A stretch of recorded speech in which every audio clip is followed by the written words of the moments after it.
आज की वीडियो बहुत इंपॉर्टेंट है उन तमाम लोगों के लिए जो ओईसी के थ्रू साउथ कोरिया जाना चाहते हैं और E9 वीज़ा के लिए अप्लाई कर रहे हैं। लेकिन उनके दिमाग में एक बड़ा सवाल होता है कि ये ईपीएस टेस्ट क्या होता है और किस तरह का होता है।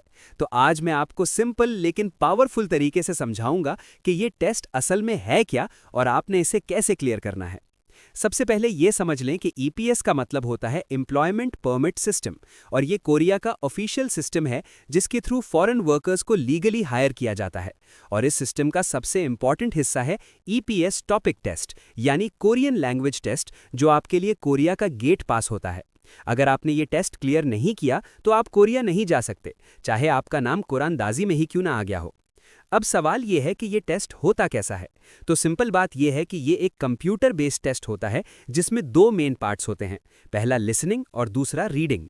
लिसनिंग में आपको कोरियन ऑडियो सुनाई जाती है और उसके बेसिस पर आपको करेक्ट आंसर सिलेक्ट करना होता है, जबकि रीडिंग में आपको छोटी छोटी कोरियन पैसेजेस और सेंटेंसेस दिए जाते हैं जिनको समझकर आपको जवाब देना होता है। ये टेस्ट देखने में सिंपल लगता है, लेकिन असल में ये बहुत कम्पेटिटिव होता है, क्योंकि हजारों लोग अप्लाई करते हैं लेकिन सिलेक्ट सिर्फ वो ही होते हैं जो अच्छा स्कोर लेकर आते हैं। इसलिए सिर्फ पास होना काफ़ी नहीं होता, आपको हाई स्कोर लाना होता है ताकि आप मेरिट लिस्ट में आ सकें। अब बात करते हैं कि इस टेस्ट में सक्सेस का सीक्रेट क्या है। तो सबसे पहली चीज़ है कोरियन लैंग्वेज की स्ट्रॉन्ग बुनियाद। आपने अल्फ़ाबेट्स यानी हैंगल को परफेक्ट करना है, बेसिक वर्ड्स याद करने हैं और सेंटेंसेस समझने की प्रैक्टिस करनी है। रोज़ाना कम से कम 2 से 3 घंटे कोरियन लैंग्वेज को देना ज़रूरी है। लिसनिंग के लिए आपने कोरियन ऑडियो सुननी है बार बार, ताकि आपकी ईयर कोरियन साउंड को रिकॉग्नाइज करने लगे।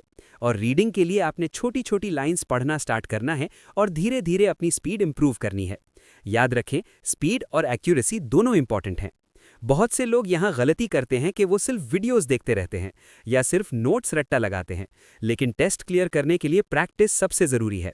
आपने मॉक टेस्ट देने हैं, प्रीवियस पेपर सॉल्व करने हैं और अपनी मिस्टेक्स को समझना है। एक और इम्पॉर्टेंट बात, ये टेस्ट सिर्फ लैंग्वेज का नहीं बल्कि डिसिप्लिन का भी टेस्ट है। जो बंदा कंसिस्टेंट रहता है वही पास होता है। अगर आप 2 दिन मेहनत करके 3 दिन ब्रेक लेते हैं तो आप पीछे रह जाते हैं। याद रखें, कोरिया का सिस्टम बिल्कुल फेयर है। यहाँ कोई शॉर्टकट नहीं है। कोई एजेंट आपको टेस्ट पास नहीं करवा सकता, सिर्फ आपकी मेहनत ही आपको आगे लेकर जाएगी।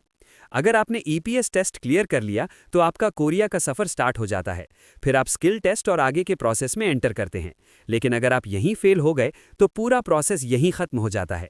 इसलिए दोस्तों, सिंपल सी बात है, अगर आप कोरिया जाना चाहते हैं तो ईपीएस टेस्ट को अपनी लाइफ का मिशन बना लें। डेली रूटीन बनाएं, डिस्ट्रैक्शन से दूर रहें और फुल फोकस के साथ तैयारी करें। अगर आप साउथ कोरिया की real life, work culture, jobs, visas और ग्राउंड रियलिटी पर और पावरफुल और ऑनेस्ट वीडियोस देखना चाहते हैं तो वीडियो को लाइक करें, द कासिम वीलॉग्स को सब्सक्राइब करें और कमेंट में लिखें कोरिया।